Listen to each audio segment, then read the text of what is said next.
नबी करीम सल्लल्लाहु अलैहि वसल्लम एक दिन साहबा एकराम रिदवानुल्लाहि अलैहिम अजमाइन के उद्देश्य करे प्रश्न करलेन, हल ताराउना मा अरा। आमार साहबा एकराम आमी आमार उम्मार जे हालात देखते पाচ্ছি, आमी आमार उम्मार जे अवस्था देखते पाচ্ছি, हल ताराउना मा अरा। आमार उम्मार जे हालात जे अवस्था आमी देखते पाচ্ছি, তোমরা কি তা দেখতে পাচ্ছ? हल ताराउना मा अरा।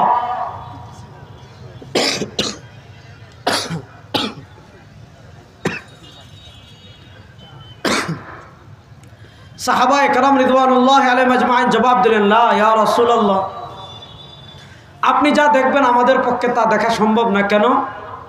আপনার কাছে দিনে জিবরিল আসেন, রাতে জিবরিল আসেন, সকালে জিবরিল আসেন, সন্ধ্যায় জিবরিল আসেন, তা আপনি যা দেখবেন আমাদের পক্ষে তা দেখা সম্ভব না। লা ইয়া রাসূলুল্লাহ। নবী করিম সাল্লাল্লাহু আলাইহি ওয়াসাল্লাম তখন জবাব দিলেন, ইন্নী আরাল ফিতনা খিলালা বুয়ুতিকুম কাওয়াকিল কাতরি। সরওয়ারে দু আলম সাল্লাল্লাহু আলাইহি ওয়াসাল্লাম জবাব দিলেন, আমার সাহাবা একরাম শুনো, ইন্নী আরাল ফিতনা, আমি ফিতনা দেখতে পাচ্ছি। কোথায়? গুরে শহীদ মাঠে না, কক্সবাজার বিচে না, খাগড়াছড়ির পাহাড়ে না, সিলেটের জাফলংয়ে না।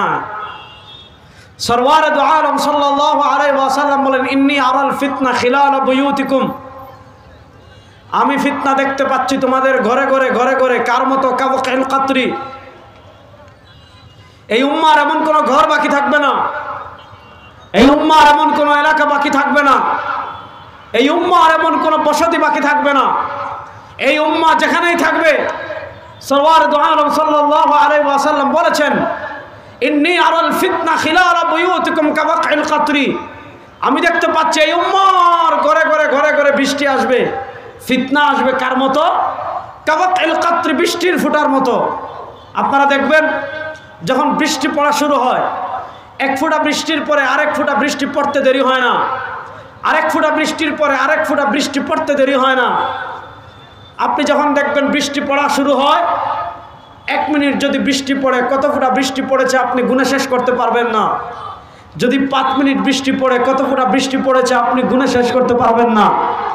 যদি 1 ঘন্টা বৃষ্টি হয়, কত ফোঁটা বৃষ্টি পড়েছে আপনি গুণে শেষ করতে পারবেন না।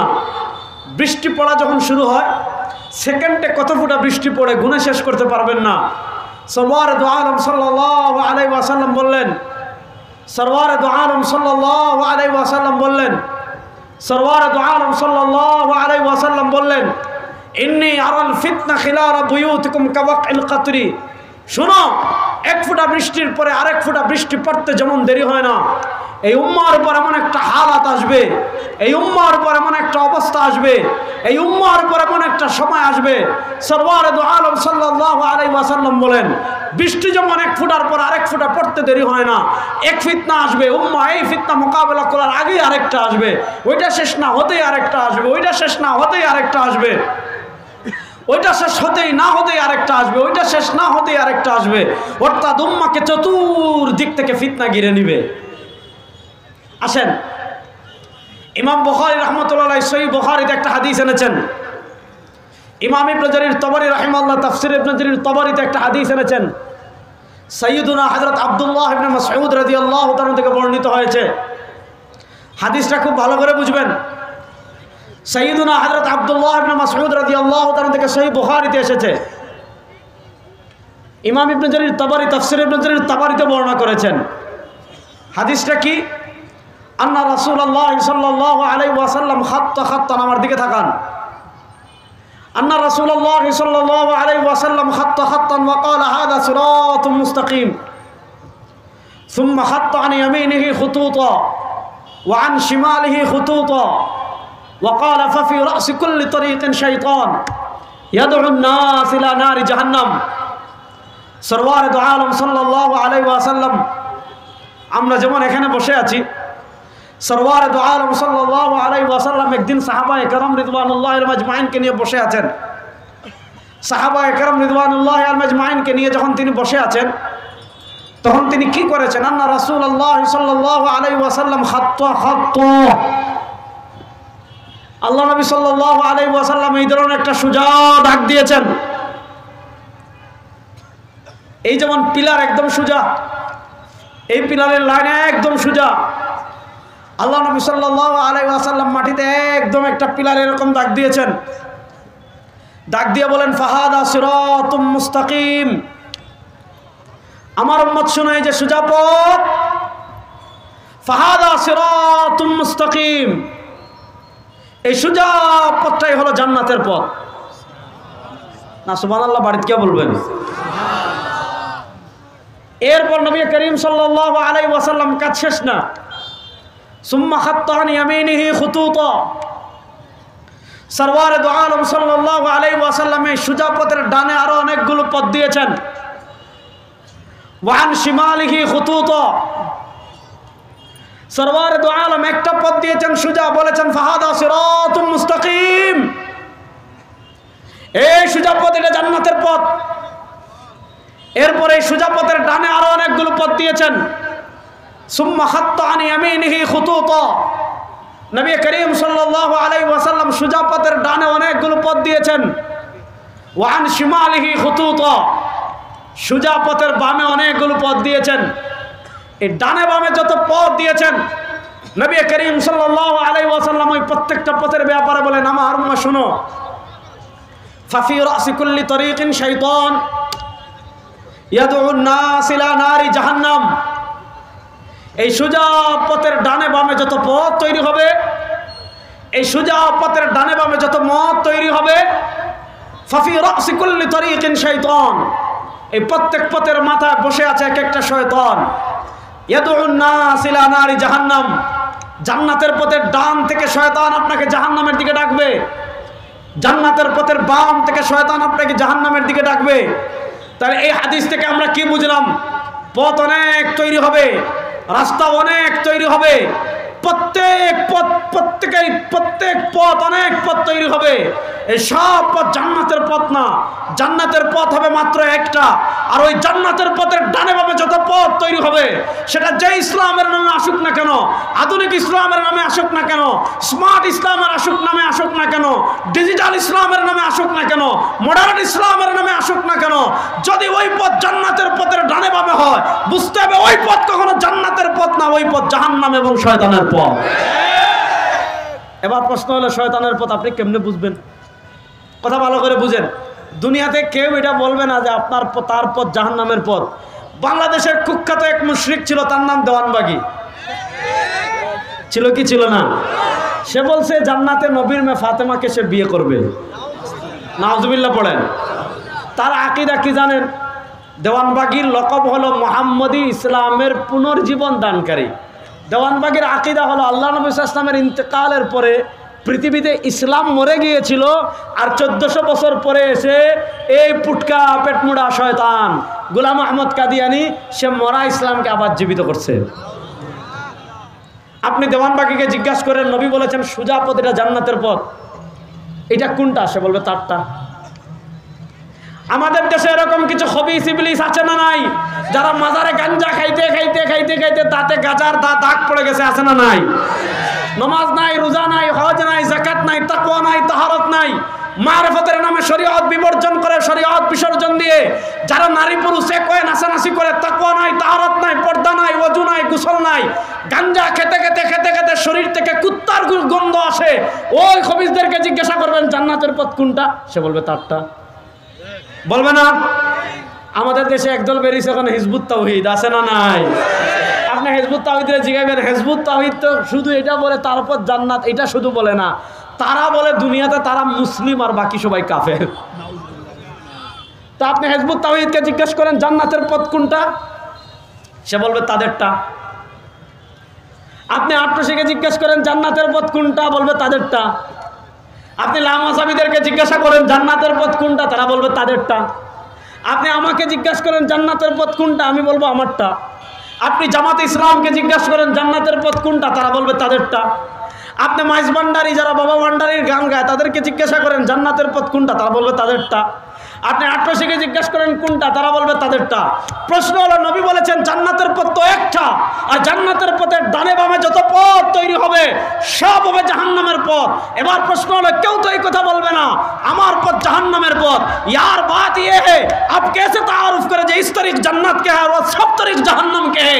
আপনি कैसे কেমনে চিনবেন যে শুধু এই পথটা জান্নাতের আর বাকি সব জাহান্নামের?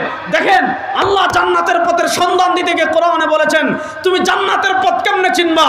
সিরাতাল্লাযীনা আনআমতা আলাইহিম দিয়ে আল্লাহ জান্নাতের পথের পরিচয় দিয়েছেন। সরওয়ার দু আলম জান্নাতের পথের পরিচয় তুলে ধরতে গিয়ে বলেছেন মা আনা আলাইহি ওয়া আসহাবি। দেখো জান্নাতের পথ যদি তুমি চিনতে চাও দেখো ওই পথ নবী এবং সাহাবায়ে কেরামের পথের সাথে মিলে কিনা। যদি ওই পথ নবী এবং সাহাবায়ে কেরামের পথের সাথে মিলে সেই পথ হবে জান্নাতের পথ।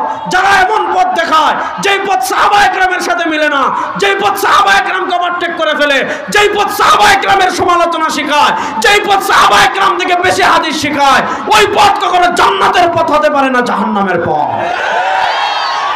কথা ভালো করে বুঝেন। তাহলে জান্নাতে দলের মার্কা দুইটা। বলেন জান্নাতি দলের মার্কা কয়টা? জান্নাতের পথের মার্কা কয়টা? আমাদের দেশে নির্বাচন আসলে প্রতীক দেখলে আমরা বুঝি না? বুঝি না? নির্বাচনের সময় যদি কেউ নৌকা আসে তাহলে বুঝবেন এটা বুবু আপার। আপার খেলা বাংলাদেশে শেষ ইনশাআল্লাহ। বলেন বাংলাদেশে যারা গত 15 বছর আলেমদের উপর জুলুম করেছে, আলেমদের উপর অত্যাচার করেছে, আধিপত্যবাদী শক্তির বিরুদ্ধে কথা বলার কারণে যারা আলেমদেরকে বছরের পর বছর কারাগারে বন্দী করে রেখেছে, যারা আলেমদেরকে পাকিস্তানি রাজাকার বলতো, আমরা পরিষ্কার ভাষায় বলি আমাদেরকে যারা পাকিস্তানি রাজাকার বলতো তারা ভারতীয় রাজাকার। আজকে ভারতীয় বাংলাদেশের কোন আলেম কখনো পাকিস্তানে পালিয়ে গিয়েছেন? না আসতে বলেন। বাংলাদেশের কোন আলেম কখনো পাকিস্তানে পালিয়ে গিয়েছেন? কিন্তু 2024-এর জুলাই আগস্টের গণবিপ্লবের পর আমরা দেখেছি যারা ভারতীয় রাজাকার তারা ভারতে পালিয়ে গিয়েছে। ওই ভারতীয় রাজাকারদের আধিপত্যের কালো হাত ভেঙে দেওয়ার জন্য প্রস্তুত আছেন না?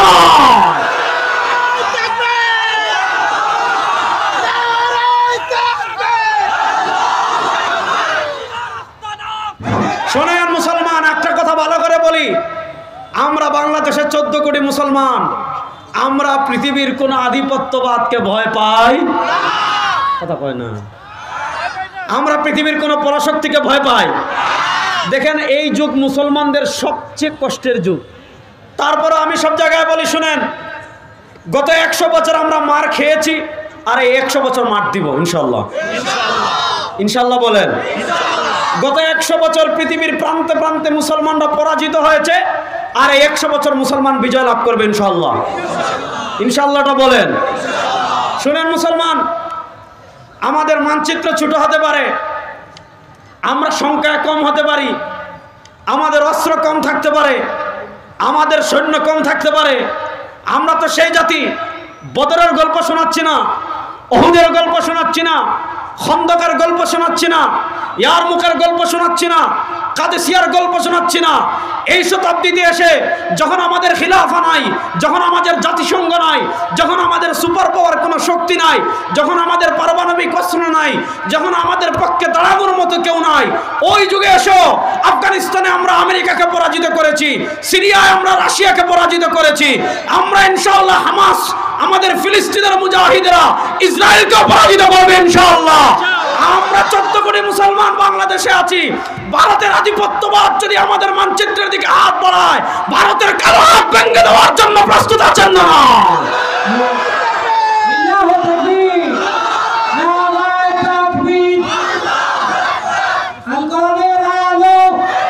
হয় না না, মাইক রাখেন। আল কোরআনের আলো ঘরে ঘরে জ্বালাটা তারাও তো চায় যে আপনি কোরআন নিয়ে ঘরে থাকেন, কোরআন নিয়ে মসজিদে থাকেন, কোরআন নিয়ে খানকায় থাকেন, আর সংসদ তাদের, বিচার ব্যবস্থা তাদের, অর্থনীতি তাদের, সংবিধান তাদের। এরাই শিখাইছে যে কোরআনের আলো আপনি ঘরে জ্বলে থাকেন না। 2024-এর জুলাই আগস্টের পর এখন কোরআনের আলো ঘরে ঘরে শুধু জ্বালবো না, আল্লাহর কোরআনের আলো সংসদে যাওয়ার জন্য প্রস্তুত আছেন? দিনাজপুরের মুসলমান তো প্রস্তুত না। বাংলাদেশে তো আপনি কত তন্ত্রমন্ত্র দেখছেন 52 বছরে, গণতন্ত্র দেখলেন, ধর্মনিরপেক্ষতা দেখলেন, জাতীয়তাবাদ দেখলেন, সোশ্যালিজম দেখলেন। আচ্ছা আপনারা বলেন, এই 52 বছরের নেতার পরিবর্তন তো অনেকবার হয়েছে, চেয়ারের পরিবর্তন অনেকবার হয়েছে, ক্ষমতার পরিবর্তন অনেকবার হয়েছে, চুরি বন্ধ হয়েছে? আপনারা কথা না বললে তো আজ ওয়াজ আগাবে না। চুরি বন্ধ হয়েছে? ডাকাতি বন্ধ হয়েছে? চাঁদাবাজি বন্ধ হয়েছে? টেন্ডারবাজি বন্ধ হয়েছে? খুন বন্ধ হয়েছে? গুম বন্ধ হয়েছে? টাকা পাচার বন্ধ হয়েছে? শোনেন যুবকরা, ইমান দীপ্ত মেসেজ দিয়ে যায় আপনাদের।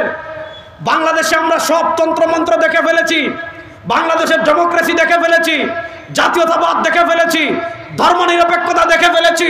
কোন তন্ত্রমন্ত্র চুরি বন্ধ করতে পারে নাই, কোন তন্ত্রমন্ত্র ডাকাতি বন্ধ করতে পারে নাই, কোন তন্ত্রমন্ত্র খুন বন্ধ করতে পারে নাই, কোন তন্ত্রমন্ত্র মানুষের নিরাপত্তা দিতে পারে নাই, কোন তন্ত্রমন্ত্র বিদেশের টাকা পাচার বন্ধ করতে পারে নাই।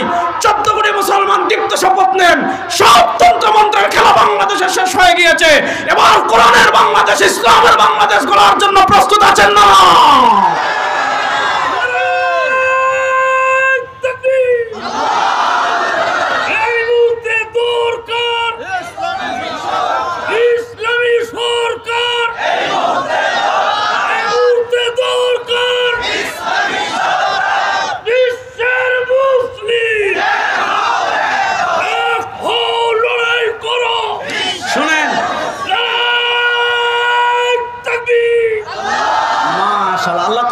সবাই বলেন আমিন।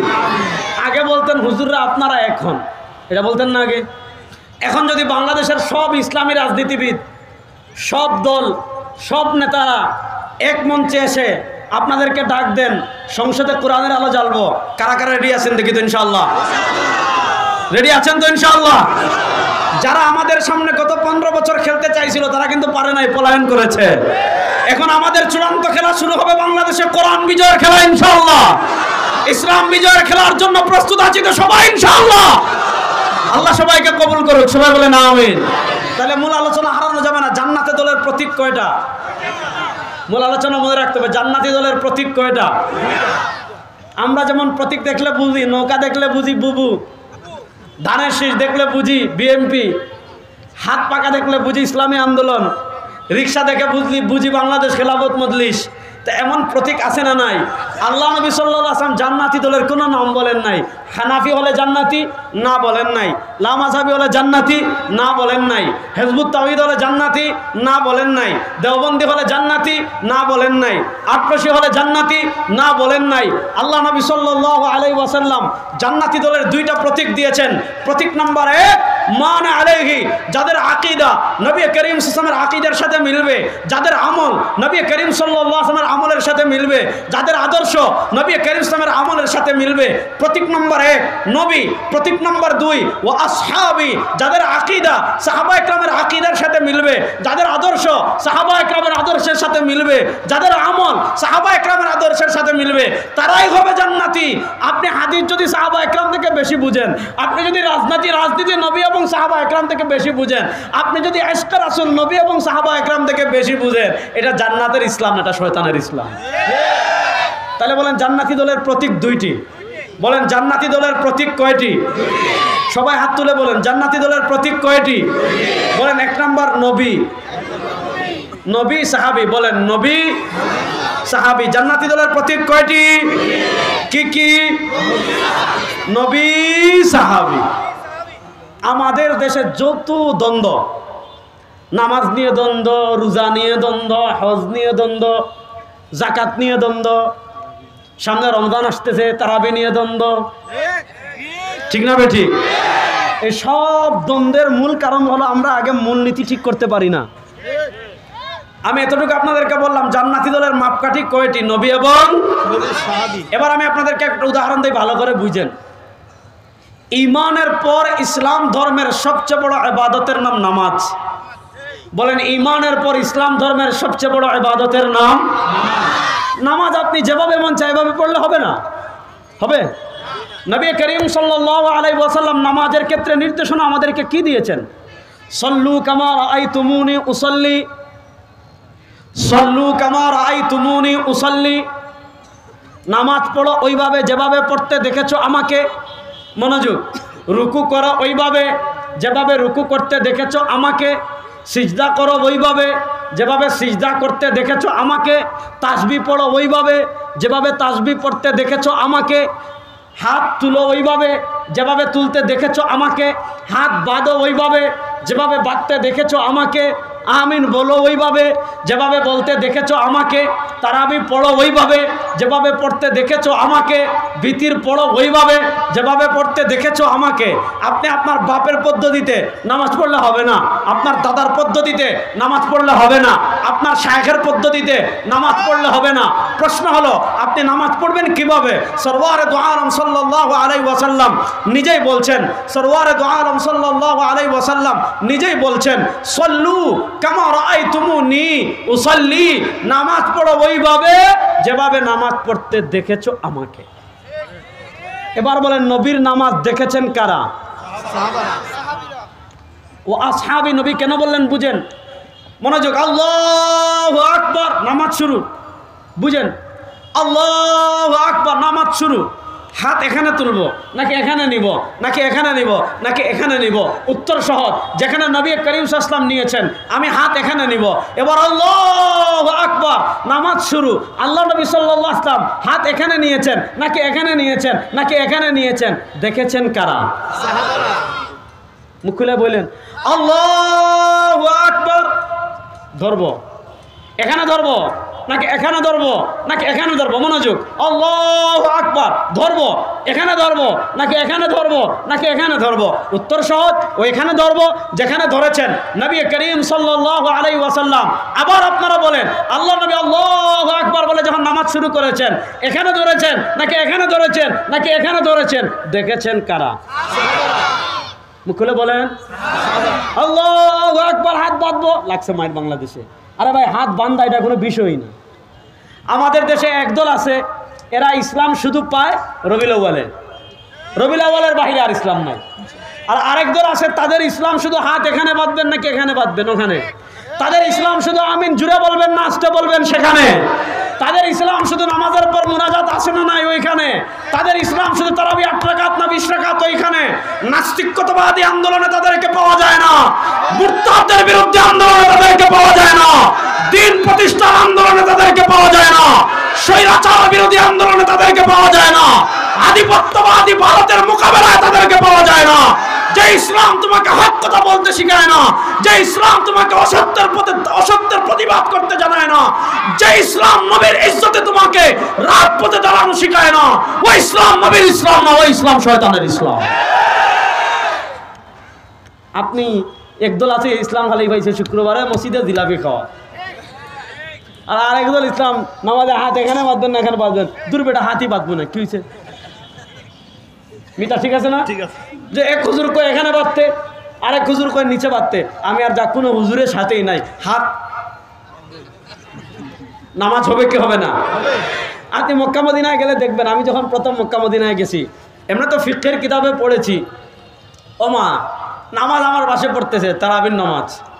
কিরে ভাই, এরা হাত বাঁধে না, কতক্ষণ ধরে দাঁড়াই রয়েছে। মনে মনে কই কিরে, মক্কা মদিনা আইসা এরকম দাঁড়াই রয়েছে, মক্কা আইসা। পরে দেখি রুকুতে যখন গেল, রুকুতে যাওয়ার পর দেখি আমার সাথে রুকু করতেছে, সিজদা করতেছে, দাঁড়াইয়া ঠিকই হাত খোলা। তখন আমার ওই ফিকহের মাসালা মনে আসছে। নামাজের পর জিগাইলাম মিনায় না মিন সুমা আলিয়া, তো তারা নামাজ পড়তেছে, আপনি হাত বাঁধা নাবির নিচের নাকি নাবির উপর নিয়ে মারামারি করতে করতে শেষ। তারা হাতই বাঁধে না, নামাজ হবে কি হবে না? এক হুজুর বলে আমিন জুড়ে বলতে, আরেক হুজুর বলে আমিন আসতে বলতে। আমি আমিনই বললাম না, জুড়েও না আসতেও না, বলা বলিন আমিন জুড়েও না আসতেও না, নামাজ হবে কি হবে না? তাহলে বোঝা গেল এগুলা নিয়ে দ্বন্দ্বের কোনো বিষয়ই না। ইসলামের শত্রুরা চায় আপনি ইসলামরে আমিন জুড়ে বলে আসতে বলার মধ্যে রাখেন। ইসলামের শত্রুরা চায় আপনি ইসলামকে বুকের উপর হাত বাঁধার, নাভির উপর হাত বাঁধার ভিতর রাখেন। আপনি ইসলামকে নামাজের পর মুনাজাত আছে কিনা এটার মধ্যে রাখেন। আর সংসদ তারা নিবে, সচিবালয় তারা নিবে, অর্থনীতি তারা নিবে, সংসদ তারা নিবে, হাইকোর্ট তারা নিবে, সুপ্রিম কোর্ট তারা নিবে না। ইসলাম শুধু নামাজের পর আমিন জুড়ে, নামাজে আমিন জুড়ে বলার আসতে বলার জন্য আসে নাই। ইসলাম কেন এসেছে? আল্লাহ কোরআনে বলেছেন হুয়াল্লাযী আরসালা রাসূলাহু বিল হুদা ওয়া দীনিল হাক্কি লিইয়ুযহিরাহু আলাদ দীনি কুল্লিহি ওয়ালাউ কারিহাল কাফিরুন। তিনি আল্লাহ তার রাসূলকে দ্বীনে হক ইসলাম দিয়ে পাঠিয়েছেন। কেন? শুধু মসজিদে খিচুড়ি খাওয়ার জন্য না, শুধু জিলাপি খাওয়ার জন্য না, শুধু সিন্নি খাওয়ার জন্য না, শুধু বিরিয়ানি খাওয়ার জন্য না, লিউযহিরাহু আলা দ্বীনি কুল্লিহি, সব তন্ত্রমন্ত্রের উপর ইসলামকে বিজয় করার জন্য আল্লাহ ইসলামকে দিয়েছেন। সুতরাং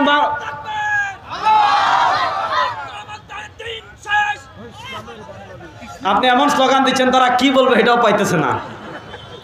তাইলে বলেন এবার ইসলামের বাংলাদেশ দেখার জন্য আমরা প্রস্তুত আছি তো ইনশাআল্লাহ? সবাই পক্ষে না, এটাই তো সমস্যা। আমাদের মাথায় তারা সেকুলারিজম ঢুকাই দিছে। কেমনে সেকুলারিজম ঢুকাইছে আমি বুঝাই, একটু বলবো না সেকুলারিজম নিয়ে, তারপর তারাবির নামাজ বলবো, একটু সবর করেন। আজকে আমি আমার মিতাকে আগেই বলছি, আজকে এলো পাতাড়ি ওয়াজ করবো, যেটা সামনে আসবে এটাই বলবো ইনশাআল্লাহ। বলেন সেকুলারিজম তারা আমাদের মাথায় কেমনে ঢুকিয়েছে বুঝেন। আমাদের ধর্ম আর অন্যান্য ধর্মের পার্থক্যের জায়গাটা আমি বুঝাই আগে। এই আলাপটা কোথায় পাবেন? শেখুল ইসলাম জাস্টিস মুফতি মোহাম্মদ তাকি উসমানী হাফিজাহুল্লাহ, তার লিখিত কিতাব আছে হাকিমুল উম্মতকে সিয়াসি আফকার, হাকিমুল উম্মতের রাজনৈতিক দৃষ্টিভঙ্গি। সেখানে তিনি আলোচনা করেছেন, মুফাক্কিরে ইসলাম মৌলানা শহীদ আবুল হাসান নদভী রাহিমাহুল্লাহ আলোচনা করেছেন, আমাদের আরো অনেক আকাবিরগণ আলোচনা করেছেন। আকাবিরে দেওবন্দের সবচেয়ে বড় বৈশিষ্ট্য কি? বাতিল যেখানে যে সুরত নিয়ে এসেছে পৃথিবীর কেউ ধরতে না পারলেও আকাবিরে দেওবন্দ ধরে ফেলেছেন। আপনি সেকুলারিজম নিয়ে আমাদের আকাবিরে দেওবন্দ শক্ত খণ্ডন করেছেন এবং যে সহজ ভাষায় সেকুলারিজমকে জাতির সামনে তুলে ধরেছেন। শুনেন, তাকে উসমান হিসাব লম্বা আলোচনা দিয়েছেন। আমাদের ধর্ম আর অন্যান্য ধর্মের পার্থক্যের জায়গাটা আমি বুঝাই, তাহলে আপনারা ধর্ম নিরপেক্ষতাকে এটা বুঝে ফেলবেন। যেমন আমরা হিন্দু ধর্ম, খ্রিস্ট ধর্ম আমরা দেখি, হিন্দু ধর্ম পূজা নির্ভর, খ্রিস্ট ধর্ম ক্রিসমাস ডে নির্ভর, বৌদ্ধ ধর্ম বৌদ্ধ পূর্ণিমা নির্ভর। ব্যাপারগুলো আমি বুঝাই। হিন্দু হতে হলে কি করতে হবে? যখন পূজার সময় আসবে আপনি মূর্তি বানাবেন, আপনি মুড়ে মুড়ে মূর্তি বানাবেন, মুড়ে মুড়ে না আফওয়ান, মন্দিরে মূর্তি বানাবেন। শুনেন, মূর্তি থাকবে মন্দিরে, মন্দিরে হিন্দুরা যত মূর্তি বানাক আমাদের আপত্তি নাই, তারা তাদের মতো ইবাদত করবে। কিন্তু 92% মুসলমানের দেশে রাস্তার মুড়ে মুড়ে আর কারো নেতার মূর্তি বানাতে দেওয়া হবে না। শুনেন, গত 15 বছর এই লেডি ফেরাউন ভারতের 5টা গোলাম, এই স্বৈরাচারী লেডি ফেরাউন গত 15 বছরে রাষ্ট্রের মুড়ে মুড়ে মূর্তি বানানোর জন্য 4000 কোটি টাকা খরচ করেছে। নাউজুবিল্লাহ বলেন। তার বাপের টাকা দিয়ে, আমাদের রাষ্ট্রের টাকা দিয়ে, আমাদের ইবনে শাইখুল হাদিস আল্লামা মাহমুদুল হক হাফিজাহুল্লাহ সহ আমাদের উলামায়ে কেরাম বলেছিলেন, রাস্তার মুড়ে মুড়ে মূর্তি বানাবেন না, রাস্তার মুড়ে মুড়ে মূর্তি বানাবেন না। ক্ষমতা গেলে মূর্তি একটাও থাকবে না, মানুষ সব ডাস্টবিনে বসিয়ে দিবে। আলেমদের কথা শুনেন নাই? 3 বছর আলেমদেরকে জেলে রেখেছেন, বন্দি করেছেন, মানুষের সামনে অপদস্থ করতে চেয়েছেন। আজকে 3 বছর পর দেখেন আলেমরা মাথা উঁচু করে দাঁড়িয়েছে, আপনারা ভারতে পালিয়ে গিয়েছেন। নারায়ে তাকবীর, নারায়ে তাকবীর, নারায়ে তাকবীর। ইসলামের শত্রুরা হুঁশিয়ার সাবধান। ভাই, এত ঘন ঘন স্লোগান দিলে ওয়াজ হবে না, হঠাৎ দিবেন মাঝে মধ্যে। ভালো করে বুঝেন, হিন্দু ধর্ম হলো পূজা নির্ভর। খুব মনোযোগ দিয়ে যুবকরা এই পয়েন্টটা বুঝবেন। আজকের ধর্ম নিরপেক্ষতা আমাদের মাথায় কিভাবে ঢুকিয়েছে বুঝেন, ভালো করে বুঝেন। হিন্দু ধর্ম হলো পূজা নির্ভর, অর্থাৎ আপনি যখন পূজার সময় আসবে মূর্তি বানাবেন, মূর্তি বানানোর পর 3-4 দিন নাচ গান করবেন, 3-4 দিন নাচ গান করবেন, প্রসাদ বানাবেন, খাবেন। 3-4 দিন পর মূর্তি ট্রাকে তুলবেন, নাচ গান করে করে করে করে করে করে আপনি মূর্তি নদীতে ফেলে দিবেন। বাস, আপনি হিন্দু। এখন প্রশ্ন হলো, সে হাঁটবে কিভাবে? তার ধর্ম মাথা গামায় না, তুই যেভাবে মন চায় হাঁট। সে খাবে কিভাবে? তার ধর্ম মাথা গামায় না, সে যেভাবে মন চায় খাবে। সে ঘুমাবে কিভাবে? তার ধর্ম মাথা কামায় না। সে যেভাবে মন চায় ঘুমাবে। সে বাথরুমে যাবে কিভাবে, বের হবে কিভাবে, তার ধর্ম মাথা কামায় না। যেভাবে মন চায় যাবে, যেভাবে মন চায় বের হবে। সে ব্যবসা করবে কিভাবে, তার ধর্ম মাথা কামায় না। সে যেভাবে মন চায় ব্যবসা করবে। সে রাজনীতি করবে কেমনে, তার ধর্ম মাথা কামায় না। যেভাবে মন চায় রাজনীতি করবে। সে রাষ্ট্র চালাবে কিভাবে, তার ধর্ম মাথা কামায় না। যেভাবে মন চায় চালাবে। সে সংসদ চালাবে কেমনে, তার ধর্ম মাথা কামায় না। যেভাবে মন চায় সেভাবে চালাবে। সে হাইকোর্ট সুপ্রিম কোর্ট চালাবে কেমনে, তার ধর্ম মাথা কামায় না। সে যেভাবে মন চায় এইভাবে চালাবে। সে তোমার আপনার অর্থনীতি কিভাবে চালাবে, তার ধর্ম মাথা কামায় না। যেভাবে মন চায় সেভাবে চালাবে। সে সংবিধান লিখবে কেমনে, তার ধর্ম মাথা কামায় না। যেভাবে মন চায় চালাবে। তাহলে ধর্ম কোথায়? ধর্ম শুধু মন্দিরে পূজার সময়। এই হলো হিন্দু ধর্ম। খ্রিস্ট ধর্ম কি?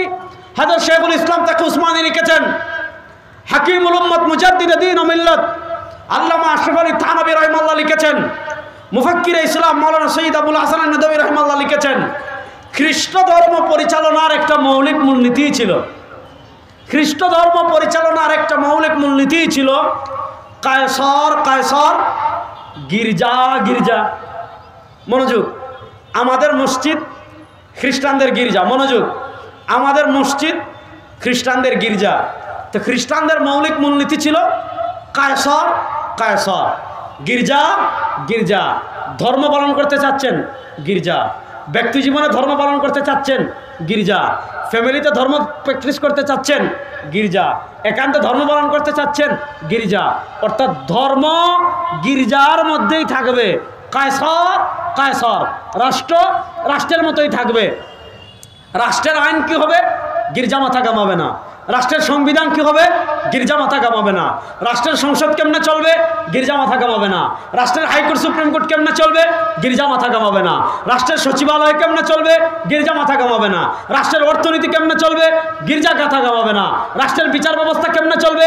গির্জা মাথা কামাবে না। তাহলে ধর্ম থাকবে কোথায়? গির্জায়। রাষ্ট্রের কোনো ধর্ম থাকবে না। এর বিপরীত আমাদের ইসলাম। তাদের ধর্ম আর আমাদের ধর্মের মৌলিক পার্থক্য, এদের ধর্ম মন্দির থেকে বের হয় না, এদের ধর্ম গির্জা থেকে বের হয় না। এর বিপরীত আমাদের ইসলাম। আমি হাঁটবো কিভাবে, আমি হাঁটবো কিভাবে, ইসলামে আছে না নাই? জোরে বলেন। আমি খাবো কিভাবে, ইসলামে আছে না নাই? আমি ঘুমাবো কিভাবে, ইসলামে আছে না নাই? আমি বাথরুমে যাব কিভাবে, বের হবো কিভাবে, ইসলামে আছে না নাই? আমি বিয়ে শাদী করবো কিভাবে, ইসলামে আছে না নাই? আমি ত্যায্য সম্পত্তি বন্টন করবো কিভাবে, ইসলামে আছে না নাই? আমি ব্যবসা করবো কিভাবে, ইসলামে আছে না নাই? আমি রাজনীতি করবো কিভাবে, এটা ইসলামে নাই। বুঝা বললেন? আমি রাজনীতি করব কিভাবে, ইসলামে আছে না নাই? আমি রাষ্ট্র চালাবো কিভাবে, ইসলামে আছে না নাই? আমি সংসদ চালাবো কিভাবে, ইসলামে আছে না নাই? এখন তারা আমাদের মাথায় ঢুকাই দিছে ধর্মনিরপেক্ষতা। ধর্মনিরপেক্ষতা মানে কি? ওই যে হিন্দুরা বলে ধর্ম থাকবে গির্জায়, হিন্দুরা বলে ধর্ম থাকবে মন্দিরে, খ্রিস্টানরা বলে ধর্ম থাকবে গির্জায়। এবার মুসলমানদেরকে তারা শেখায় ধর্ম নিয়ে আপনি জিলাপি খান, ধর্ম নিয়ে আপনি সিন্নি খান, ধর্ম নিয়ে আপনি মিষ্টি খান, ধর্ম নিয়ে মসজিদের মধ্যেই থাকেন, ধর্ম নিয়ে খানকার মধ্যেই থাকেন, ধর্ম নিয়ে মাদ্রাসার মধ্যেই থাকেন। হ্যাঁ, আমাদের ধর্ম আর তাদের ধর্মের পার্থক্য। আমাদের ধর্মে মাদ্রাসা কেমনে চলবে ওইটাও যেমন আছে, মসজিদ কেমনে চলবে ওইটাও যেমন আছে, গির্জা কেমনে চলবে ওইটাও যেমন আছে, রাষ্ট্র কেমনে চলবে আছে না না? এই তারা শিখাইছে ধর্মনিরপেক্ষতার ভূত। এজন্য দেখবেন আমার রেজাউল করিম সাহেব যখন, জুবাইর ভাই কই নাই না এখানে, জুবাইর ভাইরা যখন আসবে যে এখন থেকে রাষ্ট্রের সংসদে কালেমার পতাকা উড়াবো, বলবে হুজুর আপনি তো মসজিদে নামাজ পড়াইবেন, আপনি রাজনীতিতে কেন? বলে কি বলে না? এই কথাটা কেন আসে জানেন? এই কথাটা এখানে আসে কারণ তারা আমাদের মাথায় ঢুকাই দিছে ইসলাম মানে ইমামতি করা, ইসলাম মানে সিন্নি খাওয়া, ইসলাম মানে জিলাপি খাওয়া, ইসলাম মানে ইশারে সব করা। তাহলে প্রশ্ন হলো রাষ্ট্র কাদের? তারা বলে আমাদের। সংবিধান কাদের? তারা বলে আমাদের। অর্থনীতি কাদের? আমাদের। ইসলাম শুধু মসজিদে থাকার জন্য আসে নাই, সব তন্ত্রমন্ত্রের উপর ইসলামকে আপনারা বিজয় করতে প্রস্তুত আছেন তো ইনশাআল্লাহ? আল্লাহ তাআলা দিন বিজয় করার তৌফিক আমাদের সবাইকে দান করেন। তাহলে সেকুলারিজমের নাক পাশ ছিন্ন করার প্রয়োজন বাংলাদেশে আছে না নাই?